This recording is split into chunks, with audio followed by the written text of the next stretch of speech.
રામ રામ દોસ્તો. હમણાં પાછું હર્ષભાઈ સંઘવીએ કૌશિક વેકરિયાનું બચાવમાં બહુ સારી વાત વિધાનસભામાં કરી. તો બાજારું મીડિયા અને કોંગ્રેસ પાર્ટી અને એવા કુંઠિત લોકો બધા તૂટી પડ્યા દોસ્તો. હર્ષભાઈ સાથે મારે પણ પ્રોબ્લેમ છે, પણ જે વસ્તુમાં એ ખોટા હોય એમાં જરૂર આપણે એનો વિરોધ કરીએ તો વ્યાજબી છે, પણ જે એમાં સાચા હોય ને તમે વિરોધ કરો એ તો બહુ ખોટું છે. પટેલ સમાજને પાડવા માટે આ કોંગ્રેસ કેટલી નીચ કક્ષાએ ઉતરી ગઈ છે ને એ આ પાયલ ગોટીવાળા કિસ્સામાંથી ખબર પડે દોસ્તો. પાયલ ગોટીને એ વખતે છે ને આખી હાઈજેક કરી નાખી છે. હવે છે ને એ પટેલ સમાજની કે એની નથી રહી, હવે કોંગ્રેસના છે ને ખોળામાં બેસી ગયા છે હવે એ બેન. કારણ શું છે કે સૌથી પહેલાં એને છે ને એટલો અદ્ભુત અને જબરજસ્ત બોગરા, તમે નામ સાંભળ્યું છે મેહુલ બોગરા, આ વકીલ આપ્યો હતો એને. પણ એ વિચાર કરવામાં ને એમાં રહી અને પછી કોંગ્રેસે એને છે ને હાઈજેક કરી નાખ્યું જે બી હોય એ, અને પછી બધું જ હવે છે ને કોંગ્રેસ કરે છે એનું. બાકી એને સરકારી નોકરી મળવાની હતી ને બધું જ એને મહેનતથી કમાય એવું બધું થઈ જવાનું હતું. એની સાથે અન્યાય થયો ને આખો પટેલ સમાજ એની સાથે પડકે ઊભો હતો. અને એટલા માટે કારણ કે પટેલ સમાજની છે એટલે એને અન્યાય થયો એટલે આખો પટેલ સમાજ આ નનામાં લેટર, એ જે લેટર કાંડ થયો એમાં કૌશિક વેકરિયાને બદનામ કરવા જ થયેલો હતો. આ કંઈ હર્ષભાઈએ કંઈ નવી વાત નથી કરી દીધી. કૌશિક વેકરિયાને બદનામ કરવા માટે એ લેટર કાંડ થયેલો હતો. અને આવું એક નથી થયા, આવા લેટર કાંડ ભૂપેન્દ્રસિંહ ઝાલા હાથે પણ થયો છે. એને બદનામ કરવા માટે બાજારું મીડિયાએ બનાવીને લેટર કાંડ એણે પણ રચ્યો છે. એ બહાર નથી આવ્યો. હર્ષભાઈ તમે પહેલાં એ લેટર કાંડને પણ બહાર લાવો જેટલો આને લાવ્યા એ. કારણ કે ત્યાં તો પટેલ સમાજની એકતાથી એને દબાઈને હર્ષભાઈને બધું કામ કરવું પડ્યું. અને આ બાજુ ભૂપેન્દ્રસિંહ ઝાલાના સમર્થનમાં કોઈ નથી એના સમાજવાળા. એટલે જેમ મન ફાવે એમ પાછા ક્ષત્રિયો કે અમારો અપમાન થાય છે તેમ થાય છે. તમે તમારું હકીકતમાં તમારી સાથે અન્યાય થાય એવા વ્યક્તિ સાથે તમે ઊભા જ નથી રહેતા તો તમારું અન્યાય ને અપમાન ને બધું થવાનું છે તમારી સાથે. તમે તમારા યુવાનને ખોટી રીતે એ લેટર કાંડ કરીને બદનામ કર્યા. કોઈ આવ્યું તમે ક્ષત્રિય સમાજનું કોઈ પણ એના સમર્થનમાં? અને જો બીજી બાજુ પાયલ ગોટીના એક જરા કમતો હોય અન્યાય થયો ને તરત જ બધા આવી ગયા. એ પાયલ ગોટીને તરત તાત્કાલિક એ છે ને જામીન એને મળી જવાના હતા, પણ પછી વકીલનું કોકડું છે ને ગૂંચવી દીધું કોંગ્રેસે. બાકી મેહુલ બોગરા જેવો જબરજસ્ત નીડર અને હર્ષભાઈ કે ભાજપને ગમે એને છે ને એની પોલ ખોલી નાખે એવો એ વ્યક્તિ છે. અને એ વ્યક્તિને ના આવવા દીધો વકીલમાં. બોલો લો, પછી તમે સમજી લો કે આમાં કેવું કેવું પોલિટિક્સ આ લોકોએ રચી દીધું છે.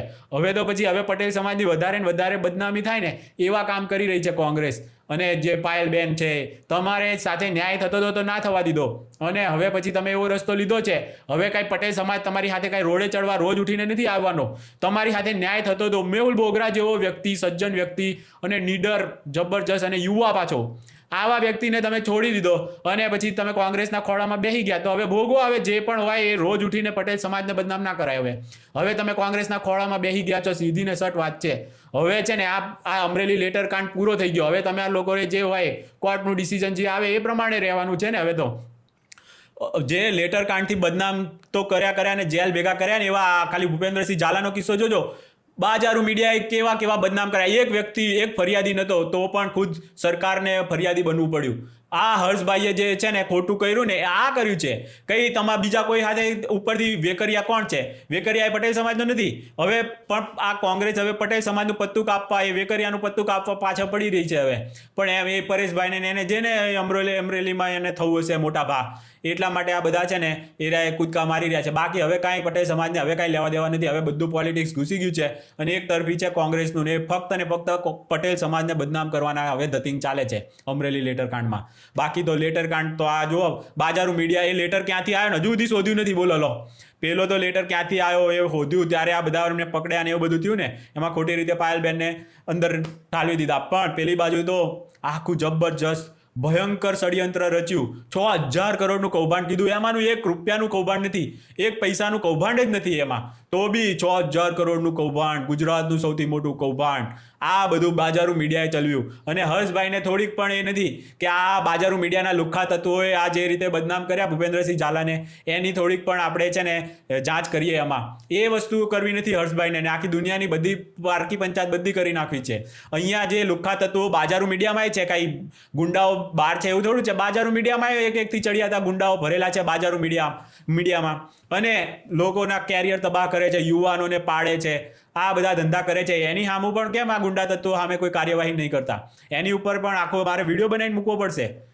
સમજીને જે લિસ્ટ નીકાળી છે ને બાજારો મીડિયાના લુખ્ખા તત્વોનું, એ લિસ્ટ કાઢો હવે એક, અને એ લોકોની સામે પણ કાર્યવાહી કરો દોસ્તો. આ પણ બહુ જરૂરી છે. ક્ષત્રિય સમાજ તો છે ને અપમાન ને અન્યાય ને એવું બધું ખાલી રોતડા રોવે છે. જ્યારે એક યુવાનને પણ કાંઈ થાય ને ત્યારે ઊભા થાવ તો થાય, ને બાકી તો બધો અન્યાય અને અપમાન થવાનું જ છે. કારણ કે તમારે એકતા નથી, તમે બોલવાના નથી, ખબર જ છે.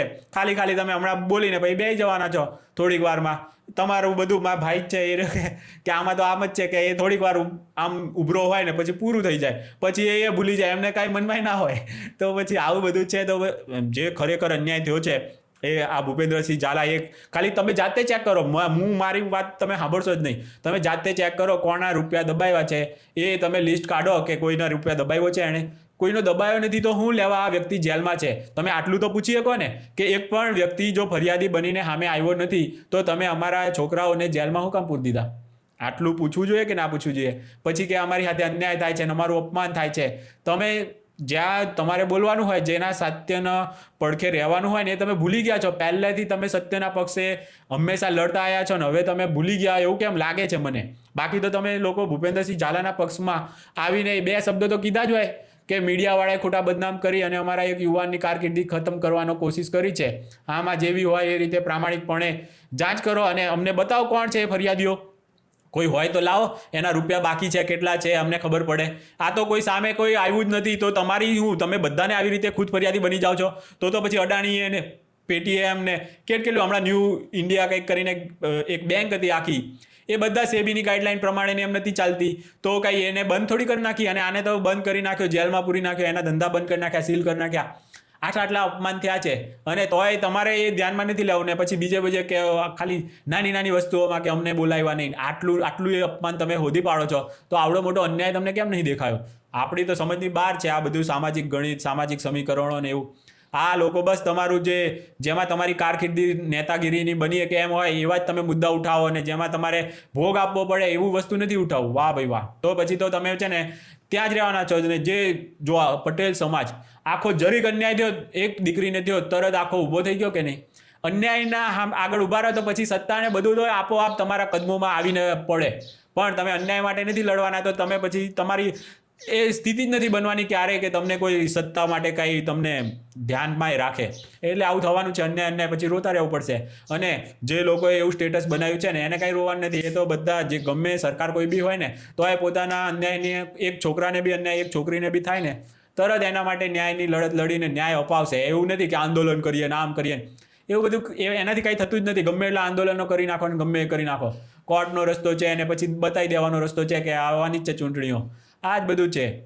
જ્યારે તમારે પછી એ ત્યાં સુધીમાં તો તમારે ભૂલી જાઓ, તમે ડિલીટ લાગી જાય. પણ પટેલ સમાજ તો બધું વસ્તુ યાદ રાખીને પછી એ એક દિવસે બતાવી દે પછી ખોટા અન્યાય કર્યા હોય તો.